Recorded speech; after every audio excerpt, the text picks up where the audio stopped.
Hey geniuses, welcome back to my channel. So geniuses, जो chapter चल रहा था वो था अपना लेवरेज में आज अपन करेंगे प्रैक्टिकल क्वेश्चन नंबर 4। तो चलिए फटाफट से कॉपी और पेन निकालते हैं और प्रैक्टिकल क्वेश्चन नंबर 4 को भी आसान बनाते हैं।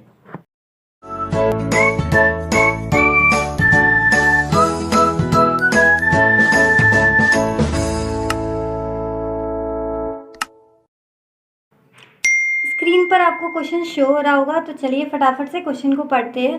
The capital structure of PS limited for the year ended 31 March 2020 consisted as follows. So PS limited का हमें कैपिटल स्ट्रक्चर दे रखा है। कैपिटल स्ट्रक्चर में क्या क्या है? इक्विटी शेयर कैपिटल है 10 लाख की और 10% डिबेंचर्स 10 लाख की। ठीक है, तो यहाँ से हम डिबेंचर्स का इंटरेस्ट भी कैलकुलेट कर सकते हैं, 10 लाख का 10%। ठीक है ना, और यहाँ से हम नंबर ऑफ इक्विटी शेयर्स भी कैलकुलेट कर सकते हैं। ठीक है, दोनों चीज़ें करेंगे, जब क्वेश्चन करेंगे तब अच्छे से आएगा। आगे पढ़ते हैं। During the year 2019-20 sales decrease to 1 lakh units as compare to 1,20,000 units in the previous year. इसका क्या मतलब है कि पहले, ठीक है, इससे पहले वाले साल में तो 1,20,000 की हमारी यूनिट सेल थी, लेकिन इस साल वो घट गई। ठीक है, और घटकर कितनी हो गई? 1 लाख। यानी कि पहले प्रीवियस ईयर में सेल्स की यूनिट्स कितने थे? 1,20,000, और करंट ईयर के सेल के यूनिट्स कितने हैं? 1 lakh. However the selling price stood at 12 rupees per unit and variable cost at ₹8 per unit.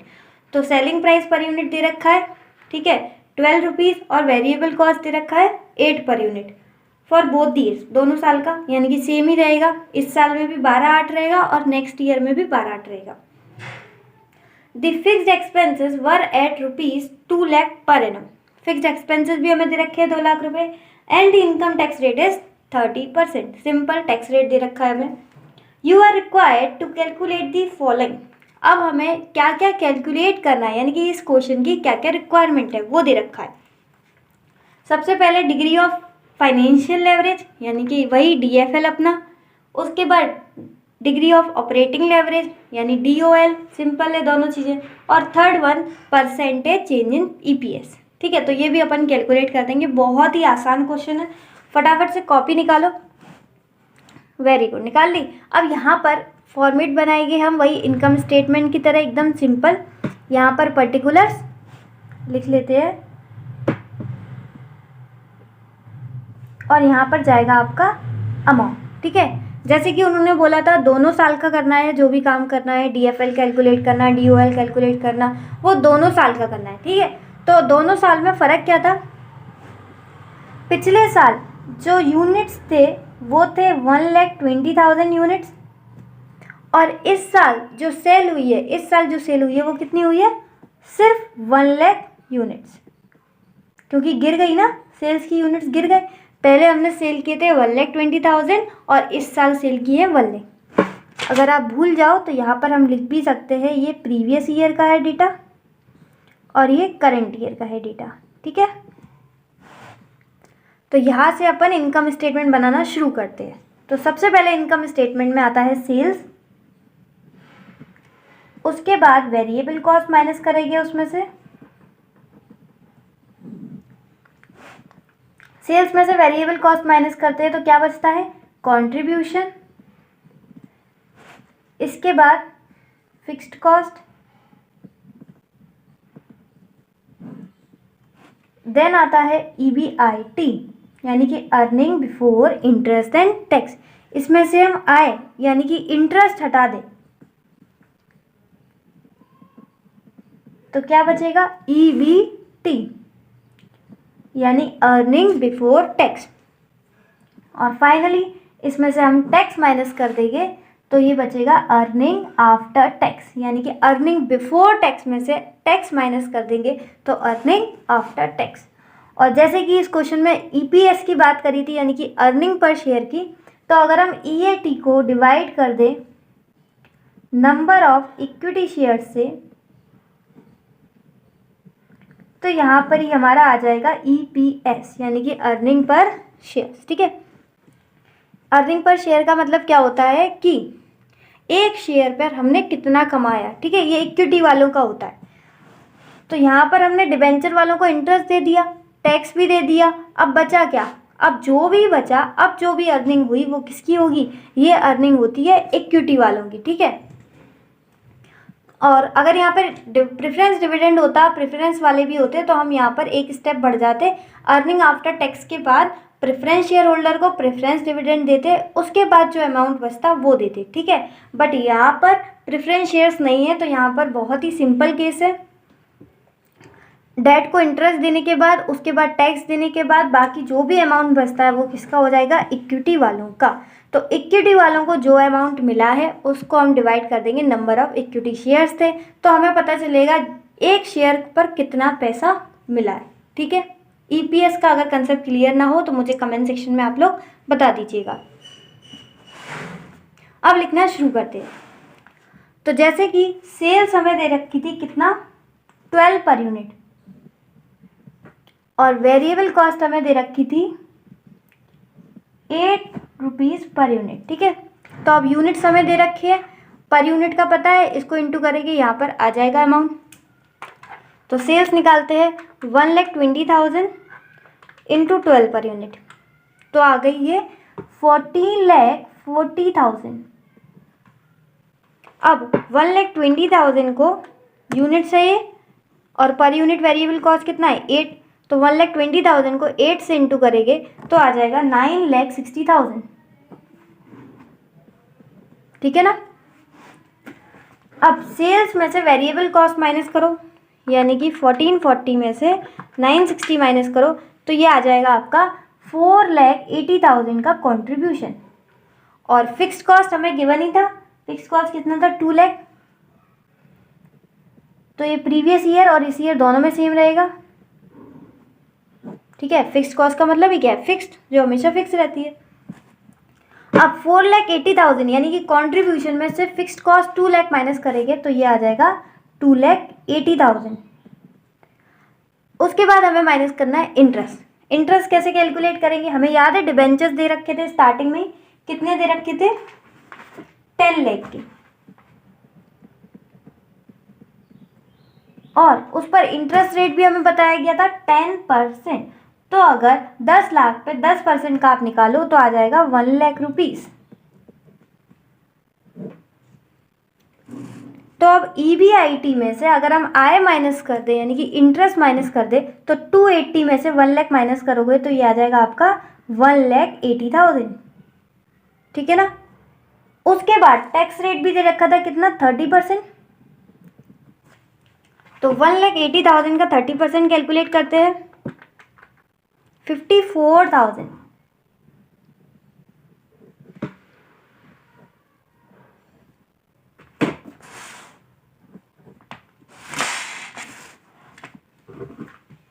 One lakh 80,000 में से 54,000 माइनस करेंगे तो ये आ जाएगा 1,20,000। ये आ गया EAD, as you know, EAT, ठीक है। एज यू नो कि यहाँ पर प्रेफरेंस शेयर्स तो है ही नहीं है, तो प्रेफरेंस डिविडेंड तो देना ही नहीं है, तो ये सारा का सारा अमाउंट किसको मिलेगा, इक्विटी शेयर्स वालों को। तो यहाँ पर अगर हम नंबर ऑफ इक्विटी शेयर से डिवाइड कर दें तो पता चल जाएगा कि एक शेयर पर कितना अमाउंट मिला, ठीक है। EPS, अर्निंग पर शेयर, यानी कि एक शेयर पर कितना अर्निंग हुई। तो उससे पहले हमें निकालना होगा नंबर ऑफ इक्विटी शेयर्स। तो ये भी हमें कैपिटल स्ट्रक्चर में गिवन था। टोटल अमाउंट कितना था, 10 लाख, ठीक है।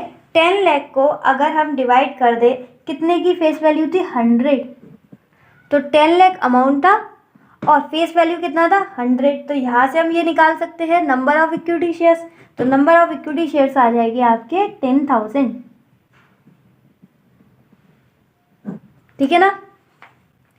अब हमें EPS कैलकुलेट करने के लिए क्या करना है, 1,26,000 को डिवाइड करना है 10,000 से, ये आ गया आपका 12.6। 12.6 हमारा EPS आ गया।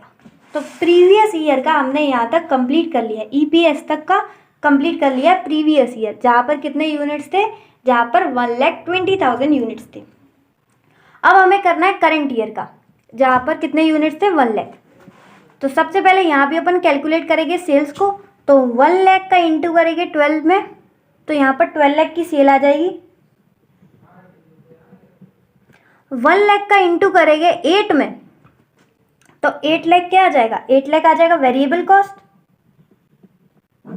फिर 12 लाख हो गया हमारा सेल्स, और उसमें से वेरिएबल कॉस्ट यानी कि 8 लाख माइनस करेंगे तो 12 में से 8 गए 4, तो हमारा कॉन्ट्रीब्यूशन आ जाएगा 4 लाख रुपीज़।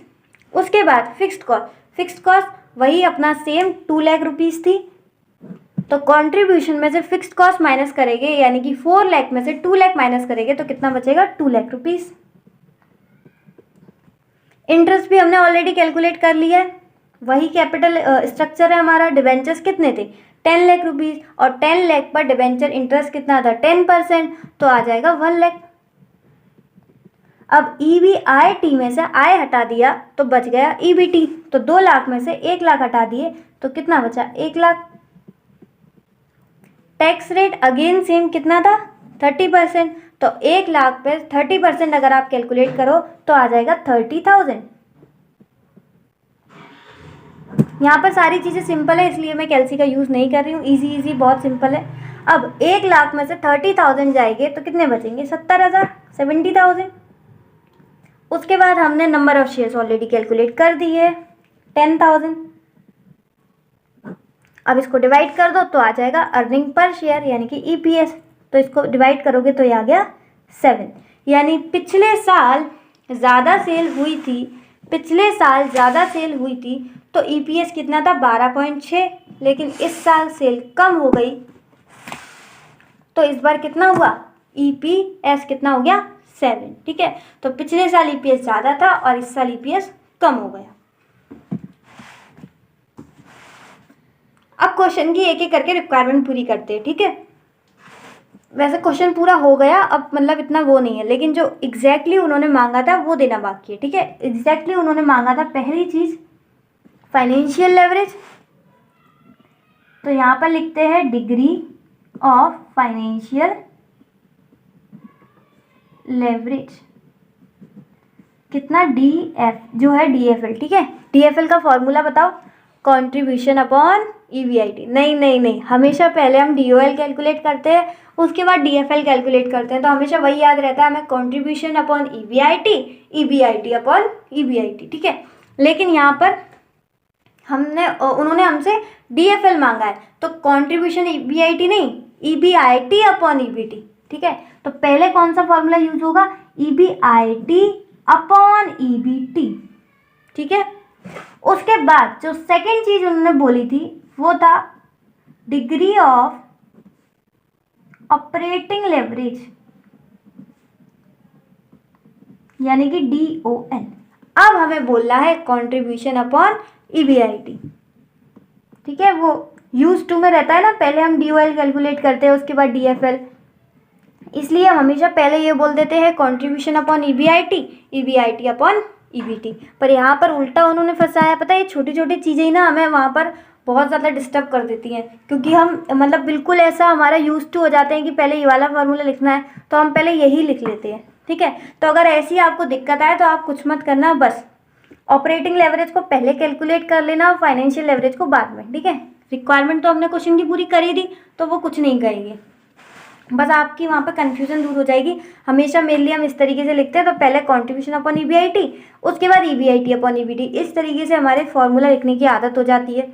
और वहाँ पर अगर वो पहले फाइनेंशियल लेवरेज लिख दें और उसके बाद ऑपरेटिंग, तो आप उसी तरीके से फॉर्मूला लिखे आओगे तो गलती हो जाती है। ठीक है, तो थोड़ा ध्यान में रखना, ये छोटी छोटी बातें ही हमें 90 तक पहुँचाएगी FM में। ठीक है, अब देखो फॉर्मूला तो लिख दिया, अब क्या बचा, कुछ नहीं, बस चीज़ों को उठा के यहाँ पर रखना है। पहला क्या है, EBIT ये रहा 2,80,000,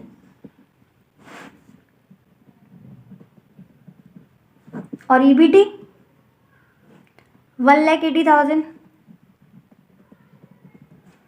उसके बाद कंट्रीब्यूशन 4,80,000 और EBIT 2,80,000, तो 4,80,000 2,80,000, फटाफट कैलकुलेट करते हैं। 2,80,000 डिवाइड बाई 1,80,000, ये आ गया 1.555 यानी कि 1.56। Next 4,80,000 divide by 2,80,000 1.71।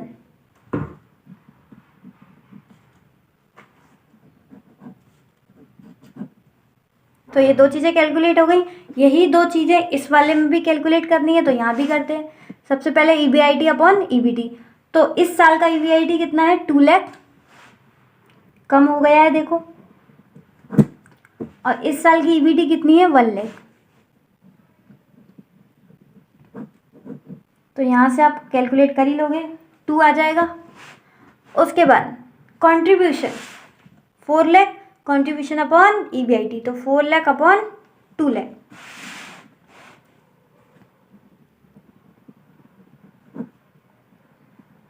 तो 2 2 ज़ा 4, ये आ जाएगा 2। तो इसका DFL और DOL दोनों ही 2 2 आ रहा है, और इसका आ रहा है आपका 1.56 और 1.71। मैच कर लो जो उसको कर रहे हो, यही आ रहा है आप लोगों का, तो बहुत अच्छे। लास्ट बस एक और चीज़ रह गई, उससे पहले यहाँ पर थोड़ा सा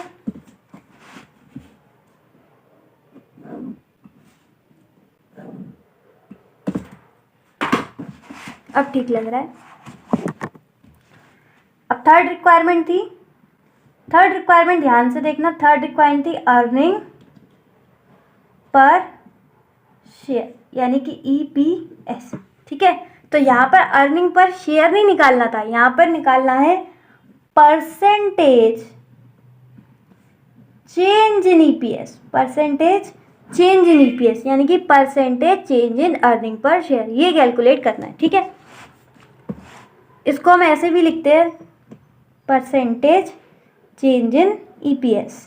आपने इलास्टिसिटी में पढ़ा होगा इकोनॉमिक्स में, वहाँ थी percentage change in QD upon percentage change in P, उसी तरीके से फॉर्मूला है, बहुत ईजी।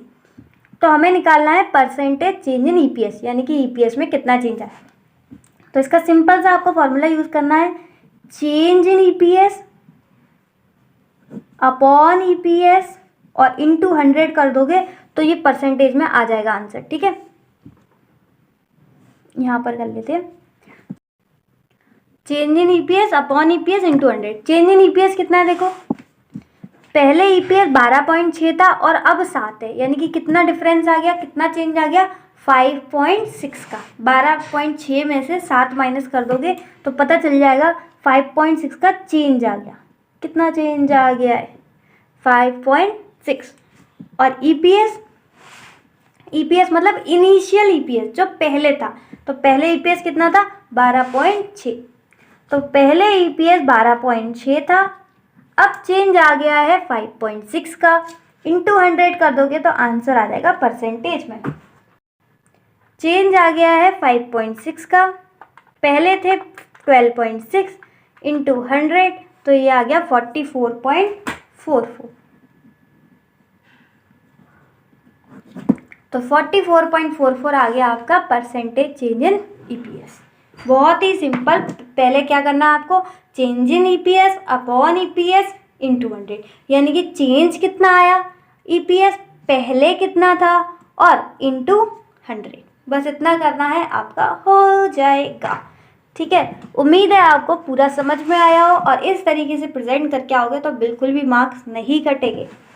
बहुत ही इजी वे है, दोनों का साथ में करना, प्रीवियस ईयर का करंट ईयर का, वहीं की वहीं DFL लिख दो, DOL लिख दो। ये बात याद रखना, छोटी छोटी अभी बातें लगती हैं लेकिन वहाँ पर बड़ा बड़ा धमाका करती है जब अपन उल्टे फॉर्मूले लिखे आते हैं और वहाँ पे यूँ करके वो एग्जामिनर काट देगा, तो वो थोड़ा दिक्कत में भरा हो जाता है। ठीक है, तो उस तरीके से नहीं करना है। ठीक है, तो हमारे एग्ज़ाम को जो भी एग्जामिन करे वो बस खुश हो जाए कि सारी चीज़ें एकदम तरीके से लिखी है और सारी चीज़ें एकदम अच्छे से प्रेजेंट करी है, सारे फॉर्मूले सही है, सब कुछ सही है। ठीक है, इस तरीके से होना चाहिए।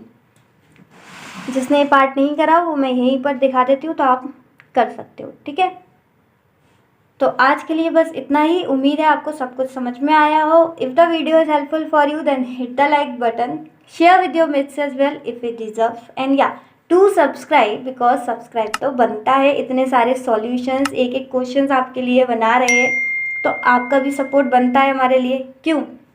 तो सब्सक्राइब करो और लोगों के साथ शेयर भी करो, ठीक है। इसी तरीके से खुश रहिए, मुस्कुराते रहिए। मिलते हैं नेक्स्ट वीडियो में, तब तक के लिए bye bye, be happy always.